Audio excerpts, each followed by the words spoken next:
sesión.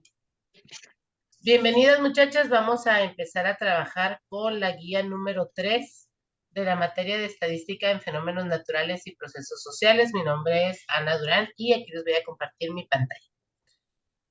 Vamos a comenzar viendo dos videos donde nos explican dos temas bien cortitos. Uno de ellos se llama permutaciones y el otro se llama combinaciones. Esos son los dos temitas que vamos a ver de manera teórica, ¿no? Antes de pasar a resolver nuestra guía. No sé por qué no puedo mover esto. Ahí está. Dice aquí, permutaciones y combinaciones. Algunas situaciones de probabilidad implican múltiples eventos. Cuando uno de los eventos afecta a otro, se llaman eventos dependientes. Por ejemplo, cuando objetos son escogidos de una lista o grupo y no son devueltos. La primera elección reduce las opciones para las futuras elecciones. ¿De qué estamos hablando? Por ejemplo, cuando van a organizar un comité dentro de la planta de Skyworks, ¿no? Quizá dentro de la planta haya 20 candidatos, 20 personas que quieren entrar a hacer ese comité. Necesitan un presidente, necesitan un tesorero, necesitan un secretario, necesitan 6 vocales, por decirlo. Entonces, cuando se elige a una persona, esa persona ya ocupa el lugar del presidente. Ya nadie más lo puede elegir. Pero, por ejemplo, si son 20 personas las que están concursando, para elegir al presidente tienes 20 opciones. ¿Me explico? Como ya elegiste al presidente, ya tienes una opción menos para elegir al secretario. Para el secretario, en lugar de 20 opciones, ya solo tienes 19. ¿Por qué? Porque una persona ya está ocupando un cargo. Entonces, para el siguiente cargo, tienes entonces 19 opciones. Para el tercer cargo tienes 18. Para el siguiente cargo tienes 17 y así sucesivamente. ¿Sale? Existen dos maneras de ordenar o combinar resultados de eventos dependientes. Las permutaciones son agrupaciones en las que sí importa el orden de los objetos. En este caso, por ejemplo, las permutaciones serían el presidente, el secretario, el tesorero, porque no sería el mismo orden si los cambiamos de puesto. Y la otra que se llaman combinaciones, que son agrupaciones en las que el contenido importa, pero el orden no, ¿sí? ¿Qué es esto? Que sería lo mismo que fueran ABC que CBA, ¿ok? Ahora sí, vamos a ir a ver estos videitos para ver si se nos hace un poquito más claro esto que les estoy contando.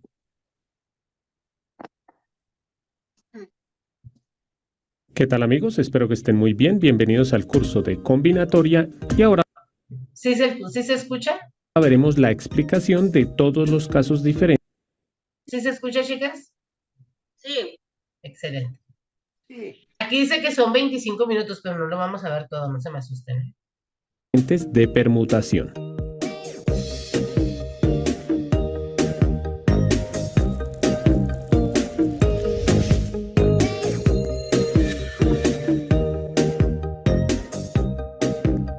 Y antes de empezar con los 3 ejemplos, pues primero tenemos que recordar lo siguiente, ¿no?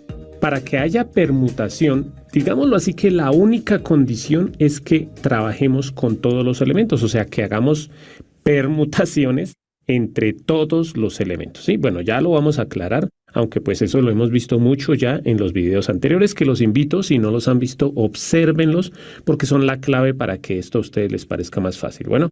Segunda aclaración que quiero hacerles, en algunos textos, en mis videos siempre lo vamos a ver así, que hay 3 diferentes tipos de combinatoria, la combinación, la permutación y la variación. En este caso me voy a dedicar solamente a la permutación, que hay 3 tipos diferentes de permutación, eso lo vamos a ver acá, pero en algunos textos o algunos profesores estos dos los juntan en uno solo, o sea, algunos dicen que, pues obviamente, la permutación es un tipo de variación. Bueno, les quiero aclarar eso. Entonces, como la permutación es una parte pequeña de las variaciones, pues algunos toman todo esto como un solo tema. Algunos dicen que simplemente explican que hay combinación y permutación, tomando la variación y la permutación como uno solo. Bueno. Pero entonces, como la permutación es una parte de la variación, pues vamos a ver solamente la permutación en este video. En los otros videos pues voy a explicar detenidamente todos los casos de combinación y todos los casos de variación. Además pues vamos a ver más videos con muchísimos ejemplos para que a ustedes les quede claro totalmente este tema. Pero bueno, de una vez empecemos a hablar de los diferentes casos de la permutación.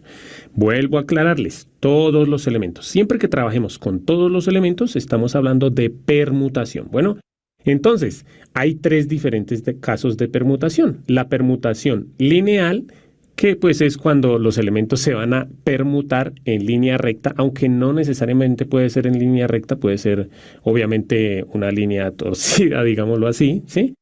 La otra que es la permutación circular, que es cuando los elementos se agrupan o se permutan en un círculo, aunque no necesariamente tiene que ser un círculo, puede ser un óvalo, sí, solamente que se le llama circular por el orden, ya lo vamos a aclarar, y con elementos repetidos. Vamos a empezar con un ejemplo de la permutación lineal. Y el ejemplo es el siguiente. Dice que 5 estudiantes compiten en una carrera de 100 metros. La pregunta es, ¿de cuántas maneras diferentes, obviamente, pueden quedar en las posiciones de llegada? Algo que les quiero aclarar es que la permutación se puede realizar con el método de las cajitas. ¿Y para qué les explico este método de las cajitas? Personalmente se los explico porque a mí me parece mucho más fácil resolver los ejercicios de combinatoria. Bueno, la mayoría se pueden con el método de la cajita, excepto cuando son combinaciones. Pero bueno, a mí me parece más fácil. Igual también este método me va a servir para explicarles cuál es la fórmula de cada uno de estos, ¿sí? Para que no nos aprendamos las fórmulas de memoria, sino que sepamos de dónde es que salió la fórmula, porque así a uno nunca se le va a olvidar. Pero bueno.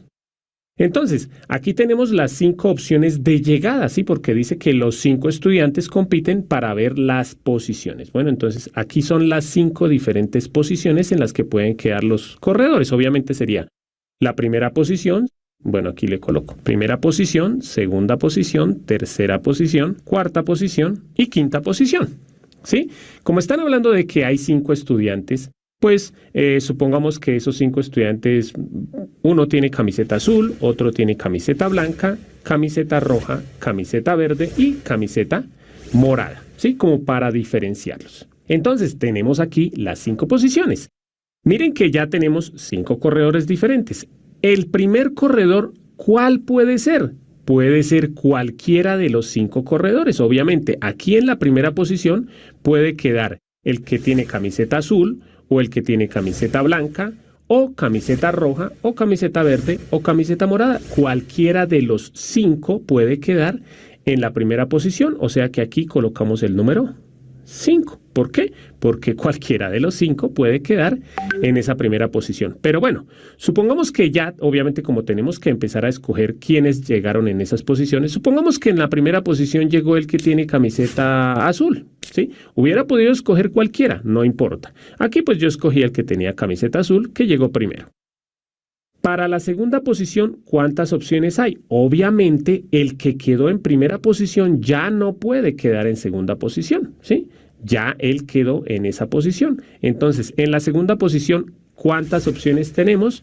Solamente 4. Simplemente puede quedar el que tenía camiseta azul, ya no. Puede quedar el que tenía camiseta blanca o el que tenía camiseta roja, verde o morada. ¿Cuántas opciones hay para escoger entre la segunda posición? Solamente hay 4. Entonces colocamos aquí ese número, el número 4, porque tenemos 4 opciones. Supongamos ahora que en esa segunda posición quedó el que tiene camiseta blanca. Entonces, ¿qué sucede? Para la tercera posición ya no puede quedar el que quedó en primera ni el que quedó en segundo, o sea, ya no puede quedar ni el que tiene camiseta azul ni el que tiene camiseta blanca. Solamente aquí en la tercera posición podrían quedar el que tiene camiseta roja, verde o morada. ¿Cuántas opciones hay para escoger esta tercera opción, esta tercera posición? Solamente hay 3 opciones. Y así seguimos. Supongamos que aquí en la tercera posición quedó el que tiene camiseta roja. Entonces, ¿quiénes pueden quedar en cuarta posición? Solamente el que tiene camiseta verde o morada, o sea, ¿cuántas opciones tenemos aquí para escoger? 2. Y entre esas 2 opciones yo escojo el que tiene camiseta verde. Entonces aquí ya se sabe que el que tiene camiseta morada queda en última posición, o sea que tenemos solamente una opción para escoger el...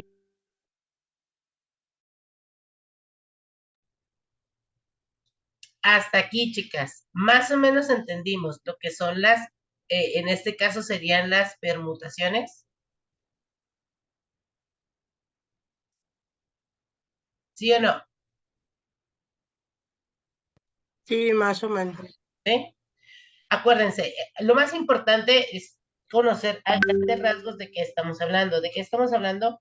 Que en la permutación lo importante es el orden, ¿sí? Así como nos lo está explicando el profe. Ya no puedo volver a utilizar los de las camisetas blancas y azules, por ejemplo, que eran los dos primeros lugares, ¿ok? Ya no se pueden usar porque no puede estar dos veces en el universo, o sea, tu persona no puedes existir dos veces en el universo. Esa es la parte importante de las permutaciones, ¿va? Les digo, dice 25 minutos, pero no vamos a ver todo el video, solo como el concepto más básico de lo que son las permutaciones. Vámonos ahora a las combinaciones. Cabe aclarar que estos videos no son de mi autoría, están en YouTube y los usamos para reforzar los conocimientos. Tengo que decir eso porque si no, luego me bajan los videos de las clases. Y ahí les va el siguiente.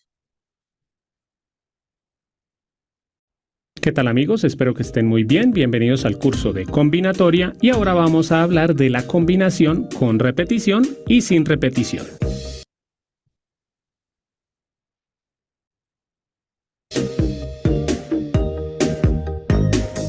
Igual, no vamos a ver todo el video.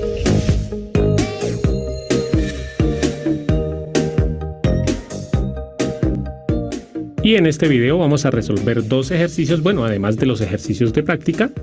Aquí está el primero y aquí está el resumen, ¿no? Entonces, acordémonos que para que un ejercicio se sepa o se sabe que un ejercicio se resuelve por combinación, porque son ejercicios en los que no importa el orden, ¿no? Eso siempre debemos verificarlo antes de empezar el ejercicio. Bueno, no importa que nos diga el ejercicio que una combinación de números, no importa, tenemos que revisar si importa o no importa el orden. Una vez que veamos que no importa el orden, que bueno, de eso ya lo hablamos muchísimo en los videos anteriores, que si no los han visto los invito a que los vean para que pues lleguen a este tema y ya lo sepan prácticamente todo.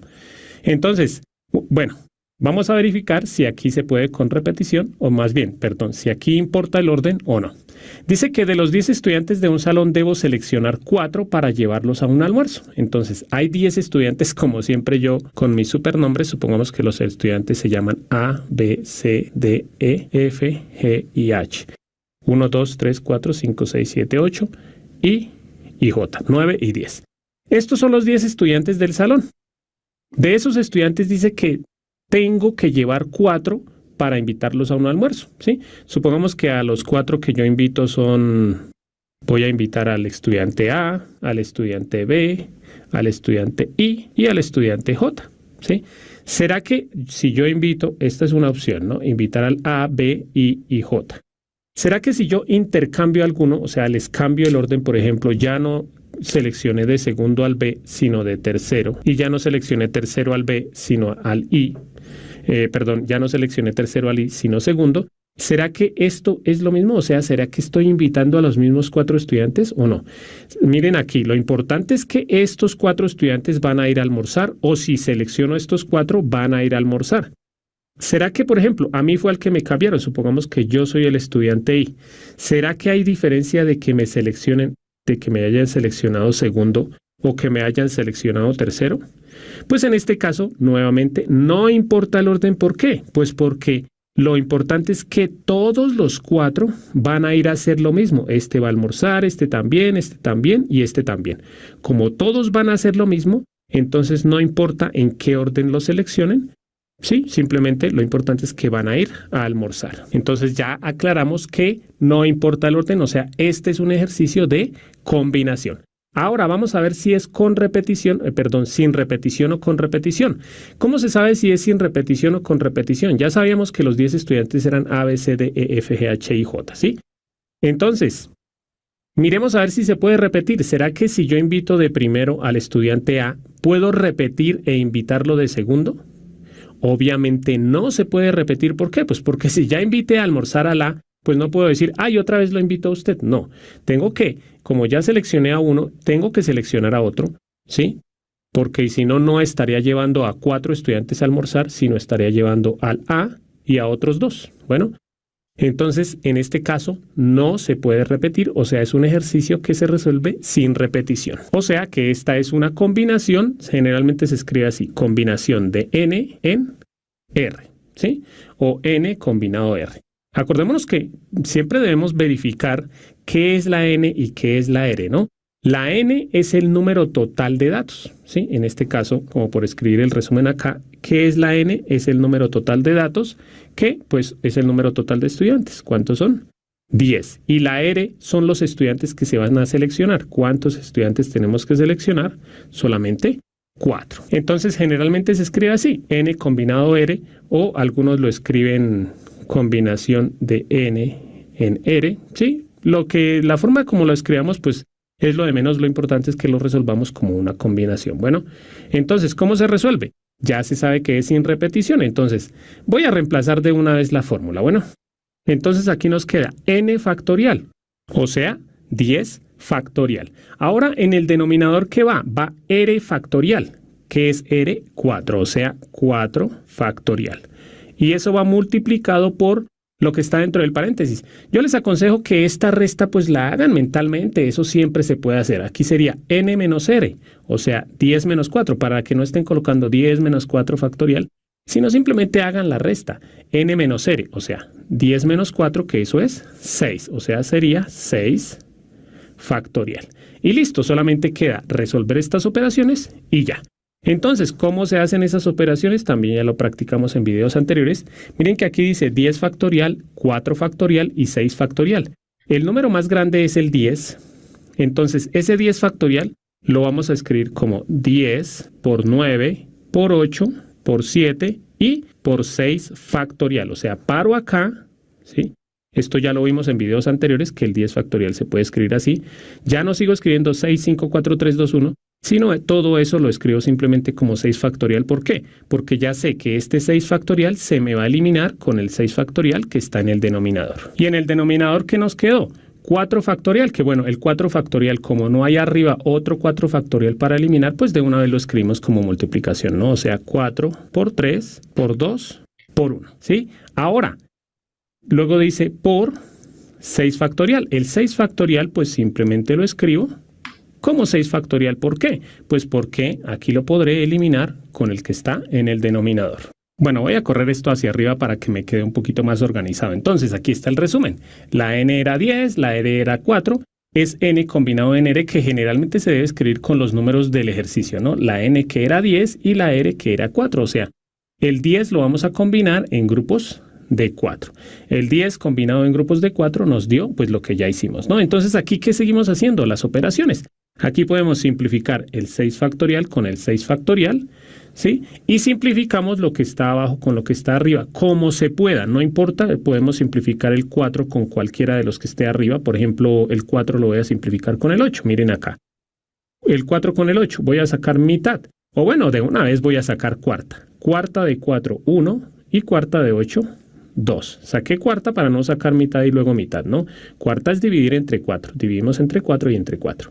Aquí ya nos quedó 1. La idea es que aquí abajo nos quede todo 1, ¿sí? Ahora el 3. Por ejemplo, el 3 lo puedo simplificar con el 9. Entonces sacamos tercera, tercera de 3, 1, tercera de 9, 3. Bueno, esto se puede hacer en la calculadora. Si ustedes tienen calculadora, pues mucho más sencillo. Pero pues tenemos que practicar sin calculadora, ¿no? Que generalmente así es como uno resuelve los exámenes. Ya quedó el 1. Aquí el 2. Sacamos mitad. ¿Con cuál? Con el 10 o con el 2, con el que queramos. Pues yo voy a sacar mitad a este 2 y a este 2. Mitad de 2, 1 y mitad de 2, 1. Ya miren que aquí abajo nos quedó 1, 1, 1, 1 y pues este es otro 1. Entonces ya terminamos la simplificación. ¿Qué nos quedó? Nos quedó, bueno, de una vez lo voy a hacer. 10 por 3, 30, por 1, 30, por 7, 210. Abajo dividido entre ¿qué? Entre 1 por 1 por 1 por 1, que eso es 1, o sea, 210 dividido entre 1, que eso es 210. O sea, respuesta.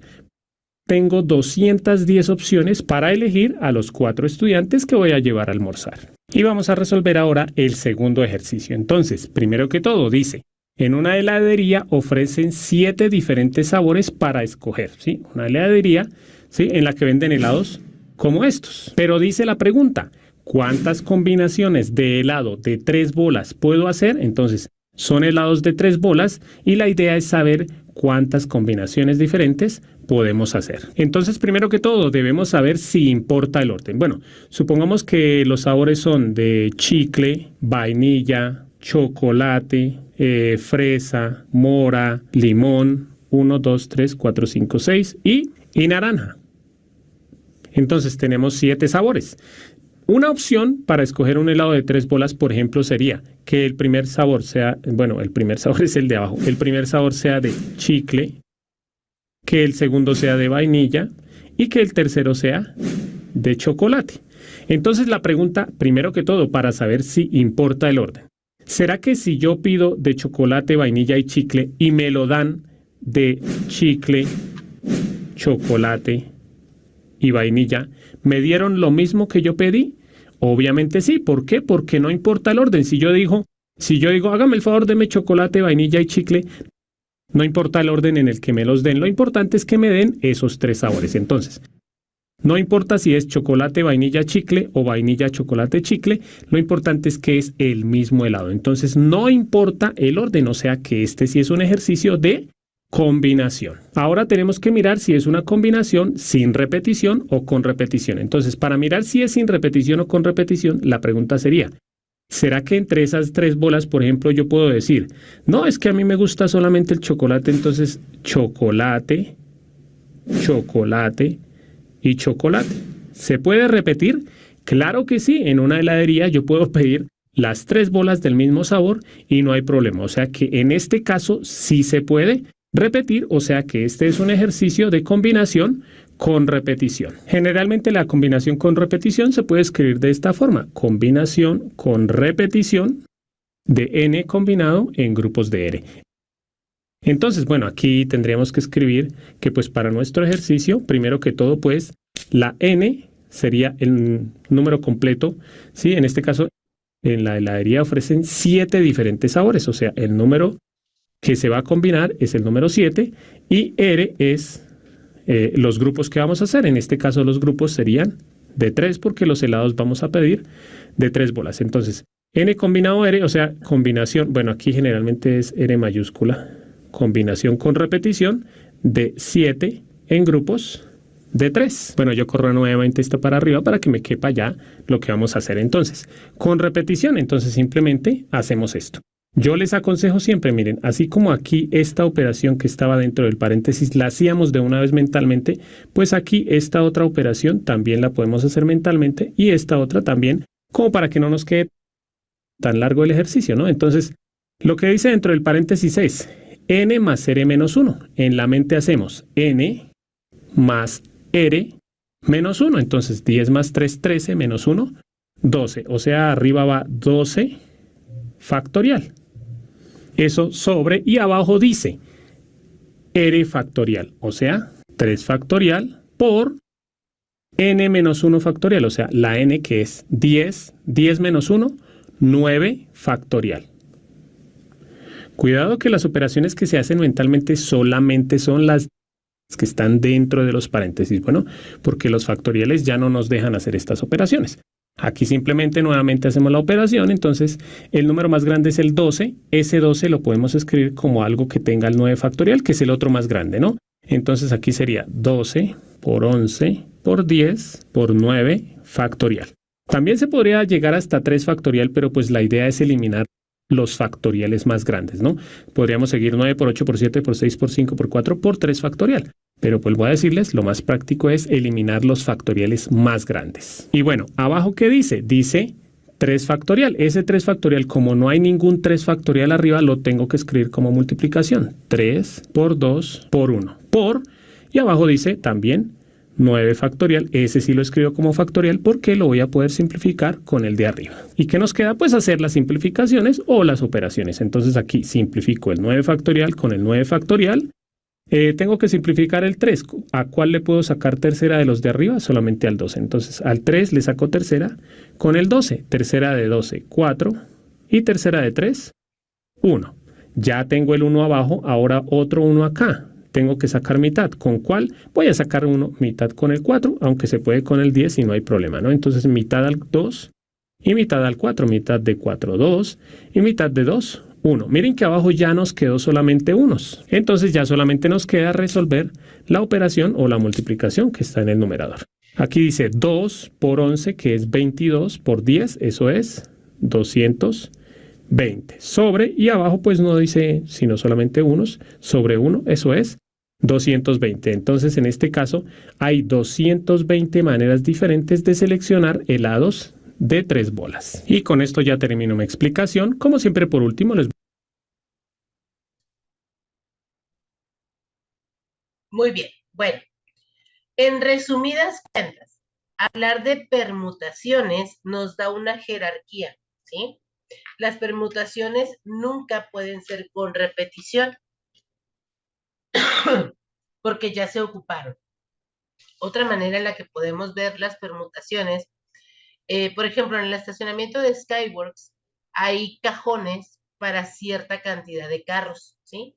Una permutación podría ser de qué manera están acomodados los carros. Es la misma cantidad de cajones con la misma cantidad de carros, pero un carro no puede ocupar dos espacios al mismo tiempo. Bueno, estamos hablando de situaciones ideales, ¿no? Hay personas que se estacionan a medias. Sin embargo, no puedes utilizar dos cajones al mismo tiempo porque o estás en el cajón de la derecha o estás en el cajón de la izquierda, no puedes estar en los dos, no de manera correcta, ¿ok? Y por ejemplo, las combinaciones, otra combinación en la que nosotros podemos utilizar como repetición podría ser las placas de los carros. En las placas de los carros hay diferentes combinaciones. En estas es importante ver cómo en las placas de los carros puede repetir las letras del abecedario y puede repetir los números del abecedario de los números, pues. Podemos repetir números y letras y son combinaciones diferentes, ¿sí? Unas son con repetición, otras pueden ser sin repetición. Bueno, sí, me regresé. Muy bien, espero que esto nos haya quedado un poquito más claro. Y las fórmulas más básicas para usar permutaciones o combinaciones son estas, pero ¿qué creen? Para que no nos quebremos la cabeza, ahí donde está. La calculadora ya las tiene listas, ¿sí? Nosotros podemos poner un número, por ejemplo, siempre se pone el número más grande, el total de los eventos. Me encuentro la tecla en la calculadora esta.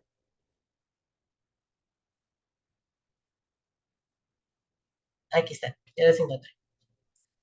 No sé si ustedes alcanzan a ver, déjenme poner la cámara para que ustedes lo vean.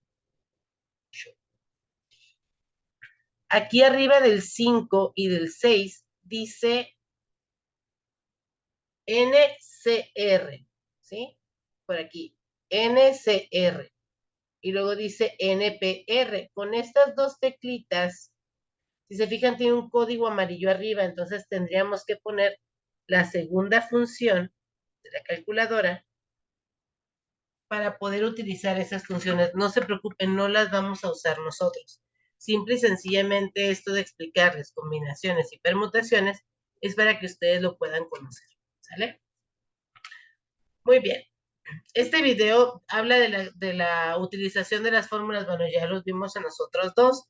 Esto es todo lo que vamos a ver de teoría en esta clase. Nos vamos a ir un poquito, pues no rápido, pero en realidad la clase va a ser un poquito más corta porque son solo 30 preguntas de esta guía. ¿Ok? Y ahora sí, nos vamos a ir a empezar a trabajar con nuestras preguntas. Y la número 1 dice, cuando se analiza la deserción escolar en el nivel bachillerato de los jóvenes, entre los factores que se consideran determinantes se encuentra el ingreso familiar de los estudiantes, el seguimiento académico personalizado de las instituciones educativas y el nivel de estudios de los padres o tutores. ¿A qué tipo de variables corresponden estos tres factores? Por allá en la primera clase vimos cuáles eran los tipos de variables. ¿Cuáles serán estos tipos de variables que tienen que ver aquí? ¿Cuáles son esas variables? Bueno, pues los factores de los que nos hablan, ¿no?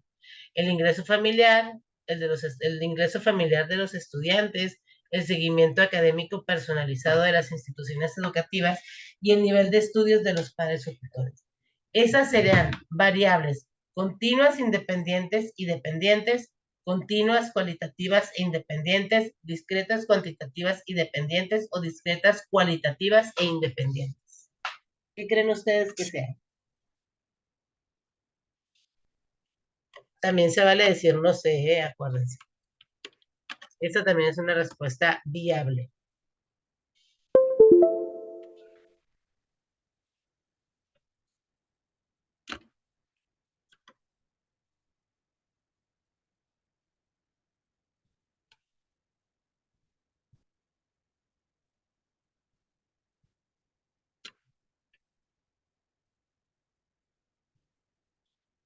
Hola, hola.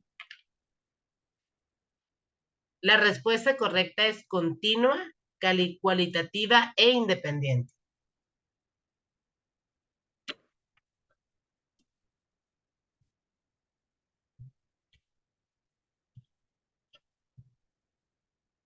Uy, no quiere agarrar carga mi computadora, a ver si no se me apaga. Bueno, seguimos. Relaciona la columna izquierda, que son las variables, con el concepto que se asocie a la columna derecha, ¿sí? Estamos hablando de distribuciones. Tenemos tres distribuciones, binomial, continua o discreta son las variables, ¿ok? Y ahí les van las respuestas correctas. El número 1 es el inciso C. Si nosotros ya tenemos esta respuesta, ya podemos encontrar en las de abajo cuál es la respuesta correcta. Binomial, sea f de x un número de éxitos en n pruebas asociadas a una probabilidad. Recordemos que la distribución binomial es aquella en la que las preguntas pueden ser favorables o no favorables. Esto es para probabilidad. De tanta cantidad de eventos, ¿cuántos son favorables o exitosos en las pruebas que se hayan realizado? Continua dice, si el recorrido f de x contiene intervalos tal que x sea mayor que 2 y menor que 4. Y por tanto, en la discreta dice, sea f cuyo recorrido tiene un número finito de elementos, solo una cantidad, ¿sí? Una cantidad exacta. Por tanto, la respuesta correcta de esta pregunta es el inciso A.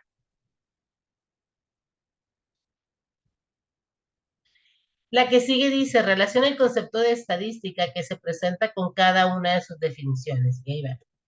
¿Qué es el muestreo? El muestreo incluye un conjunto de técnicas para la toma de muestras. El parámetro es una característica de una población. ¿Qué estamos estudiando de la población? La población, ¿qué es? Es la totalidad de los elementos que se estudian.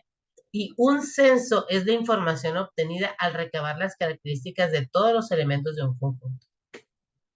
Y nuestra respuesta correcta es el inciso D de dedo. ¿Qué acción o acciones son inadecuadas para comprender un material donde te muestran los tipos de variables y sus características? Vamos a leerlas.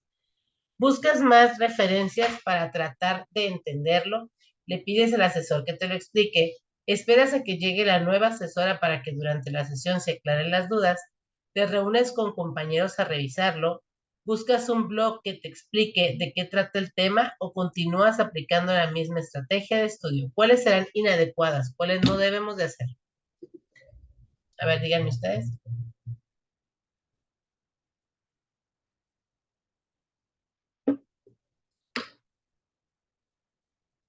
Hello, hello, chicas. ¿Andan por ahí?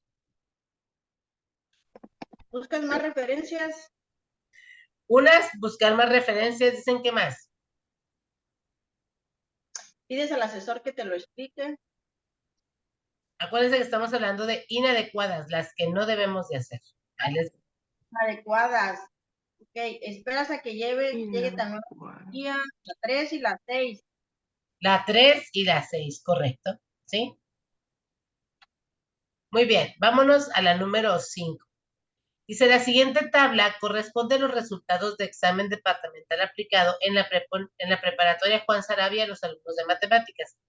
¿Cuál es la cantidad de alumnos que ha obtenido una calificación aprobatoria de al menos 60?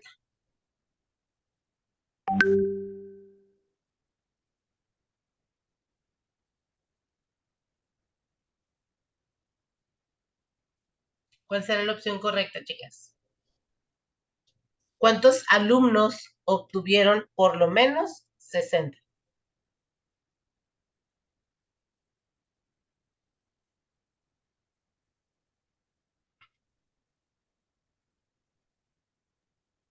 ¿12?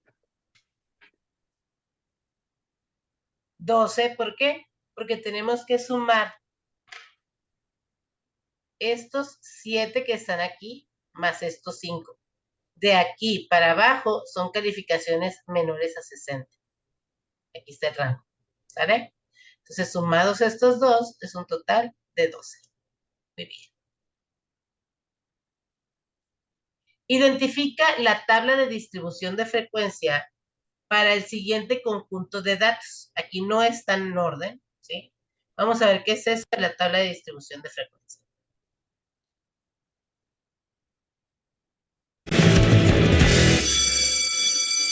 ¿Qué onda? Espero que estés muy bien. Mi nombre es... Hoy te voy a platicar de uno de mis temas favoritos, las tablas de frecuencia. Pero antes de empezar, repasemos algunos conceptos básicos. La distribución de frecuencias o tabla de frecuencias es la organización en forma de tabla de los datos estadísticos, asignando a cada dato su frecuencia correspondiente. Ahora sí, veamos un ejercicio. Aquí tenemos las edades de un grupo de 30 alumnos de una escuela. ¿Ya los viste? Ahora sí, aquí tenemos nuestra tabla de frecuencias. Empecemos con la letra X. La X se refiere a cada uno de los datos que tenemos. En este caso es la edad de los alumnos. Tenemos alumnos de 10 años, de 11, de 12, de 13, de 14 y de 15 años. Y aquí abajo vamos a poner los totales. La F es la frecuencia o frecuencia absoluta y representa el número de veces que se repite un dato. Esta tabla nos indica la X, son los datos que nosotros tenemos, los diferentes datos, pues acá tenemos diferentes veces que se repite. En la frecuencia vamos a ver cómo se registra. Vamos a ver cuántos alumnos de 10 años tenemos. Revisamos si tenemos 1, 2 alumnos y lo pongo aquí en la tabla. Ahora vamos con 11. ¿Cuántos alumnos con 11 años tenemos? Tenemos 1, 2, 3, 4, 5 y lo pongo aquí en la tabla. Ahora vamos a ver cuántos alumnos de 12 años tenemos. 1, 2, 3, 4, 5, 6, 7, 8, 9, 10, 11, 12 y lo pongo aquí en la tabla. Ahora vamos con los alumnos de 13 años. 1, 2, 3, 4, 5 y lo pongo aquí en la tabla. Ahora vamos a ver cuántos alumnos tenemos con 14 años. 1, 2 y lo pongo aquí en la tabla. Ahora vamos a ver cuántos alumnos tenemos con 15 años. 1, 2, 3, 4 y lo pongo aquí en la tabla y listo. Ya terminamos con nuestra frecuencia o frecuencia absoluta. Al sumar todos estos datos nos tiene que dar como resultado 30 porque es el número de alumnos que tenemos. Facilísimo, ¿verdad? Ahora pasemos con la FR, que es la frecuencia relativa. Se calcula con la siguiente fórmula. Frecuencia relativa es igual a la frecuencia absoluta, que es la que acabamos de calcular, entre n, que es el número total de datos, que en este caso es 30. Empecemos con la primera. 2 entre 30 nos da como resultado 0.066. 5 entre 30 nos da como resultado 0.166.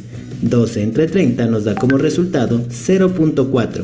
5 entre 30 nos da como resultado 0.166. 2 entre 30 nos da como resultado 0.066. Y 4 entre 30 nos da como resultado 0.133. La suma de nuestras frecuencias relativas nos tiene que dar como resultado 1, pero como no tomamos todos los decimales, nos da 0.997, que está muy cercano al entero. Facilísimo, ¿verdad? El símbolo de por ciento representa el porcentaje, y este porcentaje se obtiene multiplicando la frecuencia relativa por 100, así que 0.066 por 100 nos da 6.6, 0.166 por 100 nos da 16.6, 0.4 por 100 nos da 40, 0.166 por 100 nos da 16.6, 0.066 por 100 nos da 6.6 y 0.133 por 100 nos da 13.3. Al sumar todos nuestros porcentajes nos da como resultado 99.7%. Nos tendría que dar el 100%, pero como no tomamos todos los decimales nos da un número muy cercano. Facilísimo, ¿verdad? La F mayúscula representa la frecuencia absoluta acumulada y vamos a ir acumulando las frecuencias de cada dato. Aquí tenemos 2 y lo ponemos aquí en frecuencia absoluta acumulada. A este 2 le voy a sumar 5 y nos da 7. A este 7 le voy a sumar 12 y nos da 19. A este 19 le voy a sumar 5 y nos da 24. A este 24 le voy a sumar 2 y nos da 26. A este 26 le voy a sumar 4 y nos da 30. Nuestro resultado final es 30. Es el número total de datos que tenemos, las 30 edades de nuestros alumnos. Y listo, ya terminamos nuestra tabla de frecuencias. Facilísimo, ¿verdad? A continuación, te voy a dejar unos ejercicios. ¿Podrás resolverlos? Espero ver tus respuestas. Ahora sí, vamos a resolver acá. Dice, identifica la tabla de distribución de frecuencias para el siguiente conjunto de datos. ¿Cuál de estas 4 creen ustedes que sea esa tabla de frecuencias? La B. La B de bueno. La B de bueno. Muy bien. Está fácil, ¿no? Vámonos a la número 7. Dice, una compañía de traslado de mercancía determina el tiempo en minutos y la distancia en kilómetros que tardan sus transportes para entregar sus productos. Obtén la distancia que se recorrió para un tiempo de traslado de 21.4 minutos, conociendo la siguiente ecuación de regresión lineal obtenida de un estudio previo.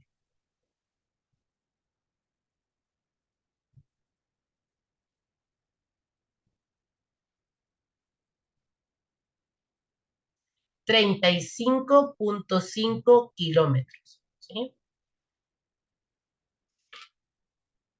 Nada más aquí tenemos que ver quién es Y y quién es X, ¿sí? Y es una variable, X es la otra variable.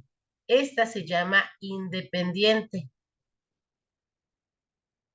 y esta se llama dependiente. ¿Por qué? Porque yo a X le puedo dar el valor que yo quiera, ¿ok? El que a mí se me ocurra, pero la Y o el valor de la Y va a depender, por eso se llama dependiente, de lo que estamos argumentando aquí, de las operaciones que se están haciendo y sobre todo directamente de cuál fue el valor de X, ¿sí? Vamos a ver qué dice la calculadora.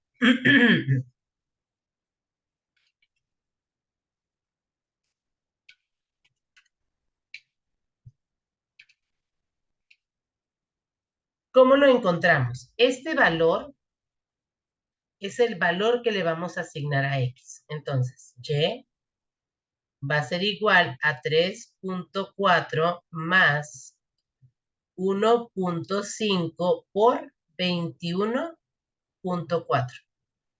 En el orden jerárquico, yo aquí tengo una suma y aquí tengo una multiplicación. Primero se resuelve la multiplicación, ¿sí?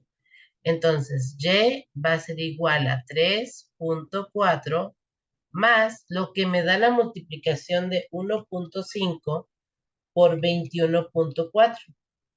Y esto me da un total de 32.1. Ahora sí, los voy a sumar.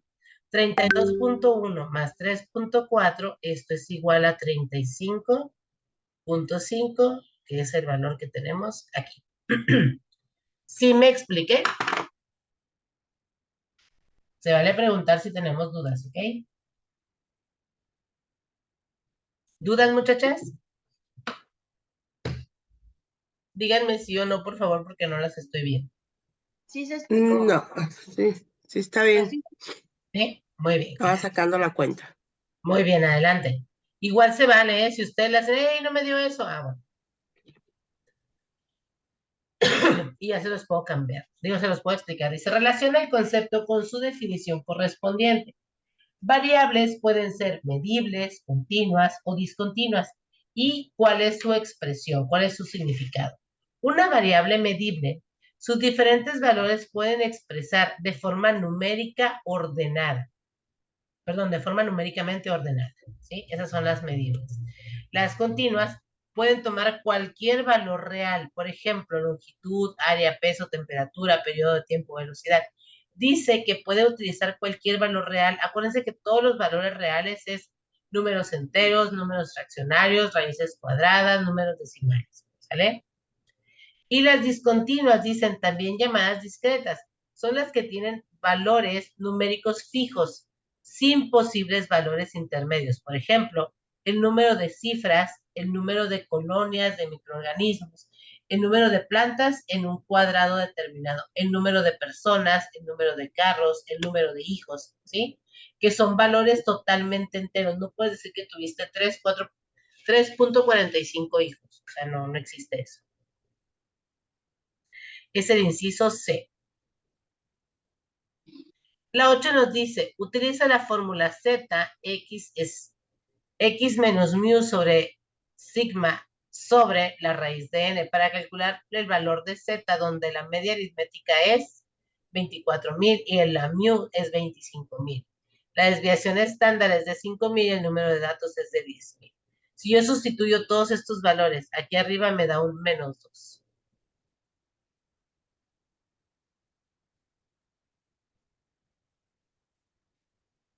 Esta X es esta. Esta mu es esta, por eso es que me da un valor negativo. Se fijan que al más chico le quitamos el más grande. Esta sigma es una desviación estándar de 5,000 y esta n es la cantidad de datos que tenemos. Sumado todo esto, sustituido todo eso y haciendo las operaciones, el valor que nos da es un menos 2. Analiza el siguiente artículo aparecido en la revista MedCientífica, una revista científica en medicina. Título: Uso de betacarotenos en la reducción de la prevalencia de diabetes. Autor, doctora Sael Martínez Pérez. Bueno, P. Resumen: un extracto de zanahoria rico con betacaroteno incidió en reducir el 5% de la prevalencia de diabetes en población mayor de 55 años en un medio urbano. Se presenta la explicación fenomenológica que justifica el mecanismo metabólico que es causal de una reducción en la concentración de glucosa en el torrente sanguíneo. ¿Qué tipo de investigación presenta el artículo? ¿Hipotética, teórica, experimental o factual? ¿A qué les suena esto?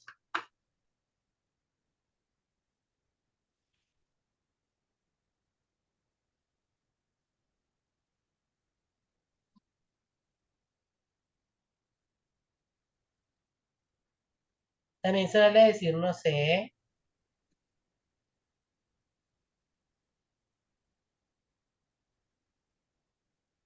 Hipotética.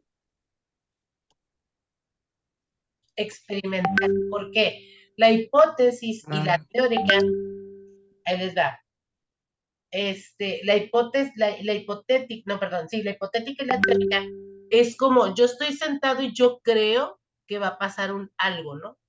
Esto, tanto la teoría como la hipotética, necesito hacer experimentos para saber si es realidad lo que yo estoy pensando hipotéticamente. Se llama experimental, ¿por qué? Porque fueron y lo aplicaron en personas mayores a 55 años en un medio urbano. Entonces se realizó un experimento con personas, por eso es que la investigación es experimental. ¿Sabe? ¿Cuál de los siguientes conceptos corresponde a la delimitación de la realidad que se desea estudiar? A ver, ¿cuál será?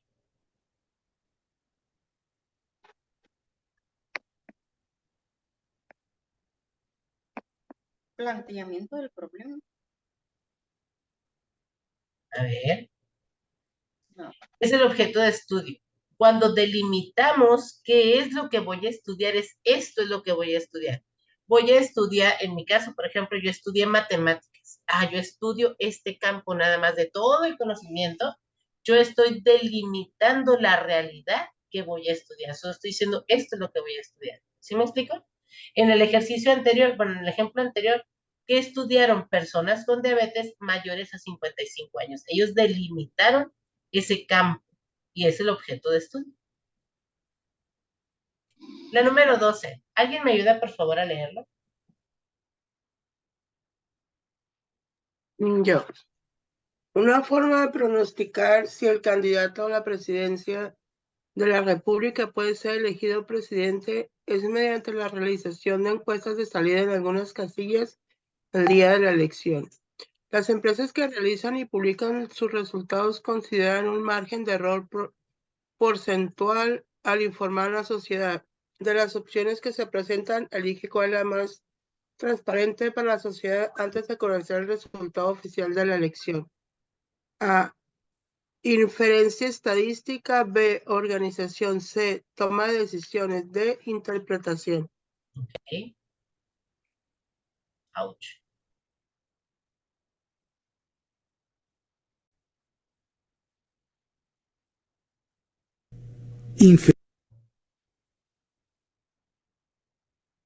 Inferir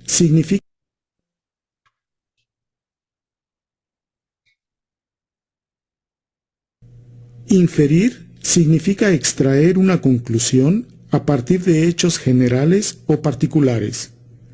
Aplicando este término al estudio de cuestiones estadísticas, se busca obtener conclusiones de una población a partir de la información limitada de una muestra. Aquí tenemos escrita la definición. En la estadística inferencial se estudian técnicas y procedimientos con el objetivo de extender o generalizar la información de una muestra a la población completa. Supongamos que esta es una población de objetos. De aquí tomemos una muestra.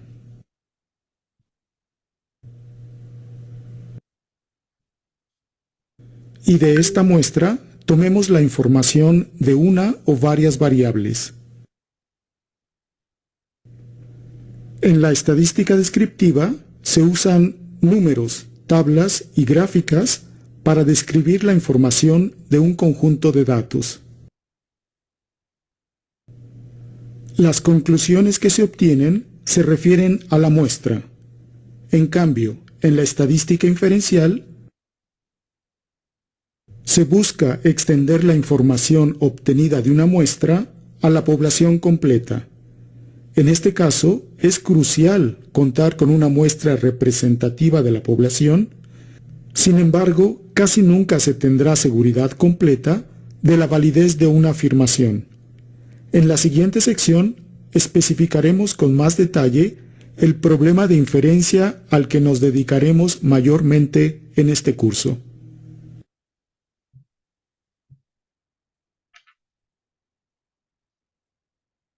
Ese está súper cortito.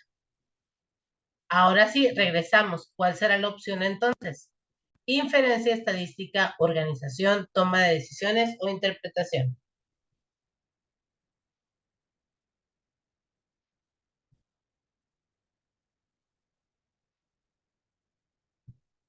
¿Cuál será, chicas?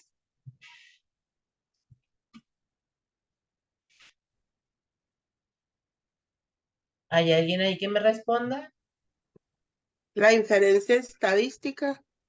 Correcto. La inferencia estadística, que es la que nos dice, inferir es decidir, es como después de haber hecho un análisis, saber hacia dónde tiende esto, ¿no?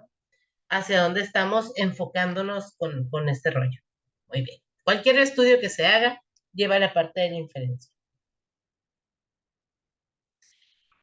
¿Quiénes son los precursores de la metodología científica que aplicaban las reglas metódicas y sistemáticas para alcanzar la verdad? Newton, Arquímedes y Blas Pascal.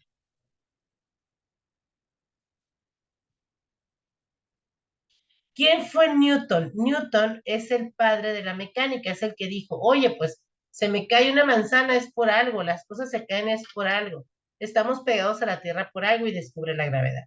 Arquímedes está icónicamente en una bañera porque él descubrió cómo encontrar la densidad en los cuerpos y cómo poder encontrar el volumen de cuerpos irregulares sumergiéndolos en agua. Cuando él se estaba bañando, le llegó esa gran idea.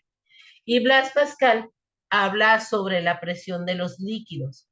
Blas Pascal, la prensa hidráulica trabaja con pascales, que son, pues, se llaman así en honor a él, que son las unidades de presión atmosférica.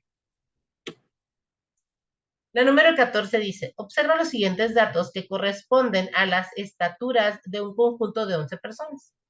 Calcula el rango y la mediana. La mediana que dijimos que era, acuérdense que es el dato que está en medio. Si acomodamos estos datos en orden ascendente o descendente, aquí están en desorden, ¿ok? Pero tendríamos que acomodarlos primero desde dónde hasta dónde están. Dice, para encontrar el rango, restamos el valor mínimo del conjunto de datos del valor máximo. Por ejemplo, en los datos 2, 5, 3, 4, 5 y 5, el valor mínimo es 2, el valor máximo es 5. Entonces el rango sería 5 menos 2 igual a 3. Aquí, ¿cuál sería el dato más grande? 1 punto ¿qué? 93.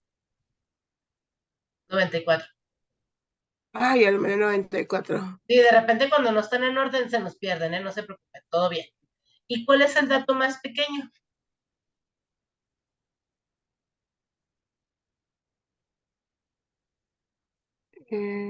63, 1.63.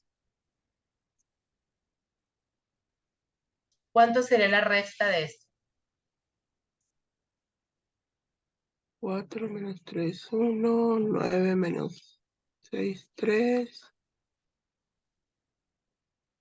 Como ya Punto tenemos el valor del 31. rango, ajá, 0.31.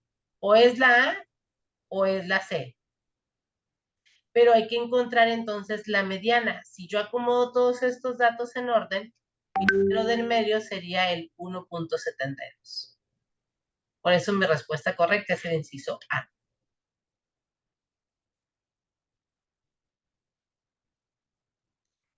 ¿Qué cálculo se realiza con la siguiente fórmula? ¿Qué es esto? X con un sombrerito arriba así. La mediana de los datos agrupados, la media de los datos agrupados, la muda de datos individuales o la mediana de datos individuales no agrupados. La media de datos individuales no agrupados, ¿sí? ¿Por qué? Porque no estamos hablando de rangos ni de frecuencia ni nada de eso. Simplemente tengo 5 calificaciones, quiero sacar el promedio, sumo las 5 calificaciones, las divido entre 5 y me da la media de los datos individuales no agrupados. La 16 dice, ¿cuál acudió al doctor a ser revisado, ya que sentía algunos malestares, haciendo pensar que era gripa? El doctor realiza lo siguiente cuando lo revisó, observó y exploró a Juan y le formuló algunas preguntas. Con las respuestas y los resultados de la exploración, el doctor planteó la probable enfermedad de Juan. Canalizó a Juan para que le realizaran algunos estudios en el laboratorio. Con los datos del laboratorio, el doctor emitió un diagnóstico y procedió a la medicación. Indica qué etapa del método científico corresponde a cada acción realizada. Y ahí está. Lo primerito es observar. Una vez que observa, el doctor dice, plantea una probable enfermedad. Eso es la hipótesis. Luego dice, lo manda al laboratorio a que le hagan análisis, ¿sí? Se analizan los resultados y al final ya tenemos la comprobación que es la medicación. ¿Por qué? Porque ya está comprobado que efectivamente esa es la enfermedad que tiene Juan. Se lanzó 8 veces una moneda, cayendo 6 veces sol y 2 veces águila. ¿Cuál es la probabilidad de que caiga águila?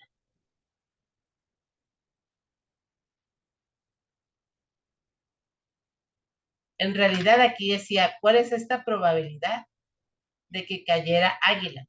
Son 8, son 2 de 8, ¿sí? ¿Por qué? Porque se lanzaron 8 veces y 2 veces cayó águila. Le sacamos mitad de arriba, nos queda 1, mitad de abajo es 4, y 1 entre 4 es igual a 0.25. Para encontrar el porcentaje multiplico por 100 y esto me da 25%. La 18 dice, Pedro obtuvo las siguientes calificaciones en su último bimestre, 10, 9, 6, 6, 7. ¿Cuáles son los valores de media, moda, mediana, varianza y desviación estándar? Aquí, bueno, este cuadrito me está tapando la respuesta, pero no pasa nada. Ustedes sí lo tienen completo. ¿Por dónde me voy a ir? Vean, la media son totalmente diferentes. Híjole, no sé cómo sacar todo lo demás. Sabemos que la moda es 6, ¿por qué? Porque es el que se repite, pero no nos da ningún indicio porque todas son iguales. La mediana es el dato del medio. Colocaría yo entonces 10, 9, 7, 6 y 6. Entonces, no puede ser esta. Tendré que ser 7, ¿por qué? Porque es el dato del medio. ¿Y qué voy a hacer entonces para encontrar la respuesta correcta? Pues simplemente voy a sumar. 10 más 9 son 19. 19 más 6 son 25. 25 más 6 son 31. Y 31 más 8, 31 más 7 son 38. Estos 38 los voy a dividir entre 1, 2, 3, 4, 5. Entre 5 me va 7, por 5 son 35, para 38 me sobran 3. Pongo un punto, bajo un 0 y me da 6. 6 por 5 son 30, para 30, 0. Por tanto, ¿cuál es mi respuesta correcta?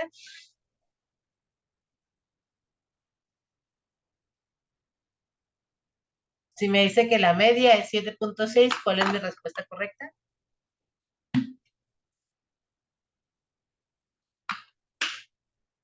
Aloha, nenas.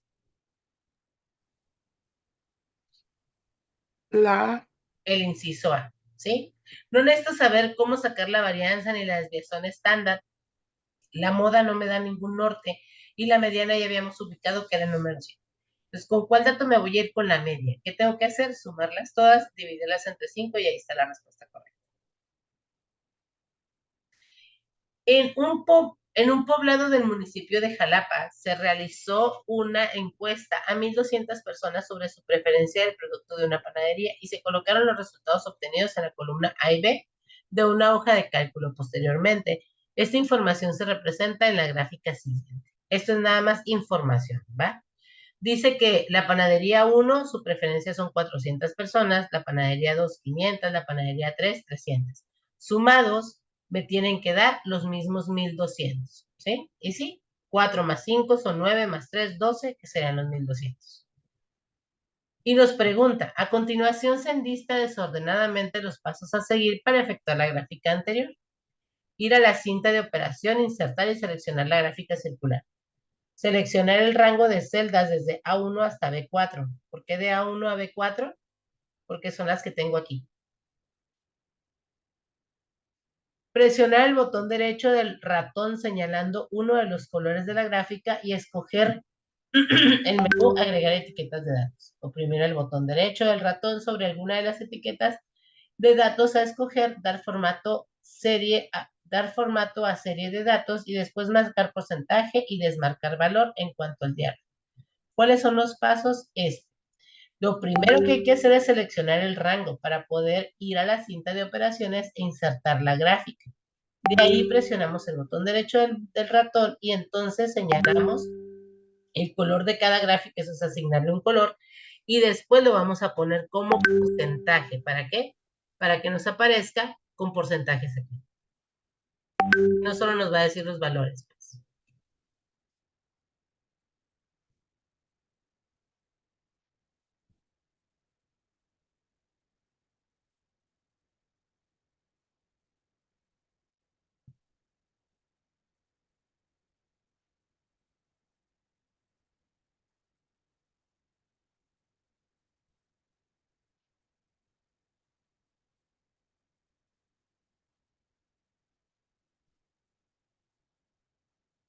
Vamos a la siguiente, que es la número 20. Completa el siguiente enunciado. En una hoja de cálculo, la función min se emplea ¿para qué creen ustedes que se emplea la función min?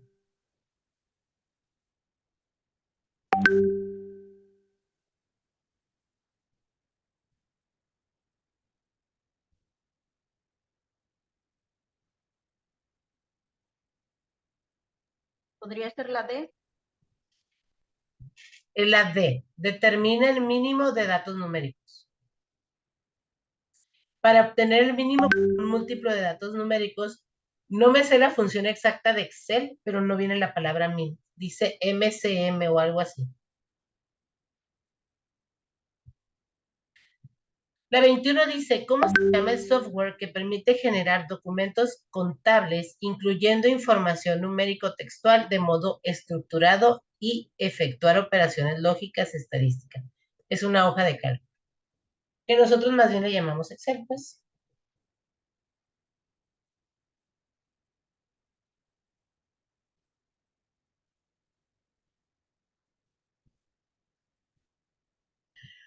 Cuando en una hoja de cálculo se aplica esta fórmula, ¿cuántas celdas se están promediando? De A1 a B4 serían 8, A5, 10. Serían 10, ¿sale? ¿Por qué? Porque agarramos el renglón 1, 2, 3 y 4 y 2 celdas, ¿sale? 4 por 2 son 8, más la A5 sería 9, más la celda, ahí faltó la letra A, era la letra A10, y son 10 celdas. La siguiente nos dice, a continuación se presenta un experimento aleatorio y algunos eventos independientes de él. Analízalos y determina lo que se te pide en cada caso. Experimento aleatorio, sacar una bola de una urna con 15 bolas numeradas del 1 al 15. Determina la probabilidad de que ocurra el evento A y el evento B, denotado por probabilidad de A y B. Dice, extraer una bola marcada con un número par. Ese sería el evento A. El evento B dice, extraer una bola marcada con un número impar. La respuesta correcta sería 1 de 15. ¿Por qué? Porque voy a sacar una bola de las 15. Me están diciendo de pares o de impares. Ahí completo todas las bolas. La 24 dice, de la pregunta anterior, calcula la probabilidad de que ocurran el evento B y C. B dice extraer una bola marcada con un número impar, extraer una bola marcada con un número primo. ¿Cuáles son los impares que son primos? ¿Cuáles son del 1 al 15?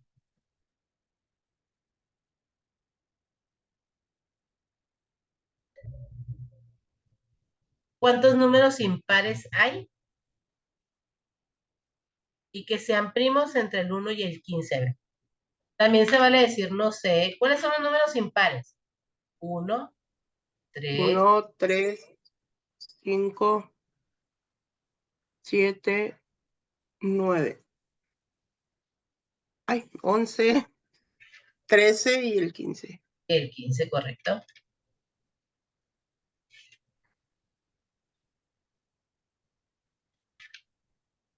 Uno, 3, 5, 7, 9, 11, 13 y 15. Ahora, de estos números que son impares, ¿cuáles números son primos? ¿Cuáles son los números primos? Los números primos son los que pueden ser divisibles únicamente entre ellos y entre 1. Sería el 1, el 3, el 5, el 7, el 11 y el 13. Entonces, los que se repiten son 1, 2, 3, 4, 5, 6. Por tanto, la respuesta correcta es 6 de 15. La B.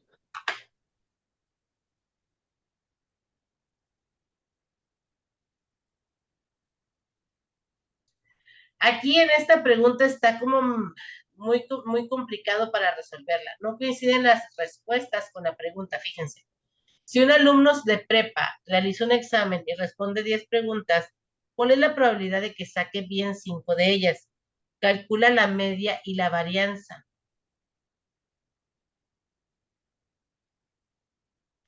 Los datos que nos da la pregunta no nos alcanza para poder encontrar las respuestas.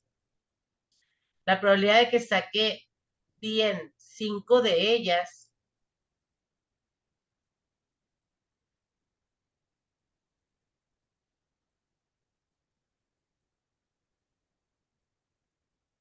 no es cierto. Esta pregunta no venía la respuesta. Si me dan chancita de calcularla esta y al rato les paso la respuesta correcta porque sí. No tenía nada que ver con esto, pero la respuesta sí se puede dar. Nos vamos a brincar a 25 y luego al rato ya les doy la respuesta. La número 26 dice, lee el siguiente texto y con la información disponible indica a qué rama de la estadística corresponde. Según el Censo de Población y Vivienda del año 2010, realizado en México por el Instituto Nacional de Estadística y Geografía, o INEGI, en el año 2010 la tasa de mujeres que son estudiantes universitarias se ha incrementado principalmente en las grandes ciudades del país. Con base en esta información, diversos medios de comunicación dan reportes de sus noticieros matutinos. ¿De qué estamos hablando? De una estadística descriptiva, inferencial, medidas descriptivas o probabilidad condicional. Acuérdense que la estadística inferencial es cuando ya damos una solución o un porqué, ¿sí? Entonces estamos hablando de la estadística inferencial. Ya se hizo el estudio, ya se comprobó y con base en esta información, los medios de comunicación dan reportes en sus noticieros.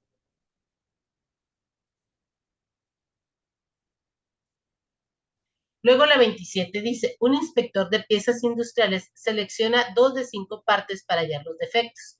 ¿Cuántas permutaciones es posible seleccionar? 20.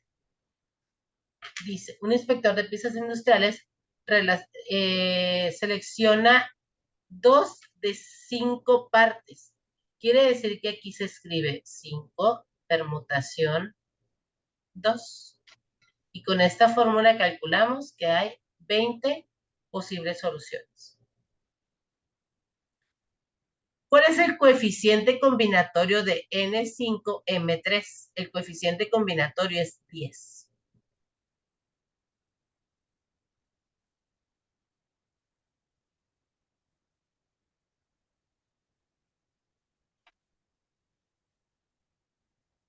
La 29 dice, bingo es un juego de azar bastante antiguo donde los jugadores juegan con cartones de números aleatorios escritos en ellos.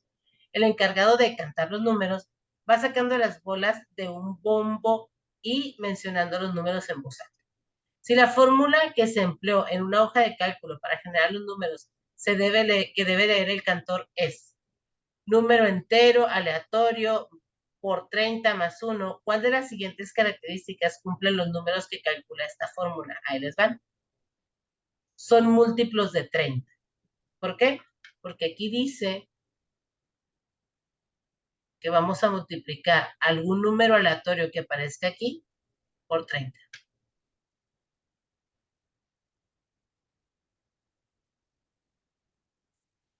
En la siguiente tabla se describe la frecuencia de edades de los pacientes del consultorio 5 de una institución de salud. ¿Qué tipo de tabla es? Una distribución de frecuencia de edad de 100 pacientes. ¿Es una tabla Poisson? ¿Es una tabla descriptiva, informativa o aleatoria? Es una tabla Poisson.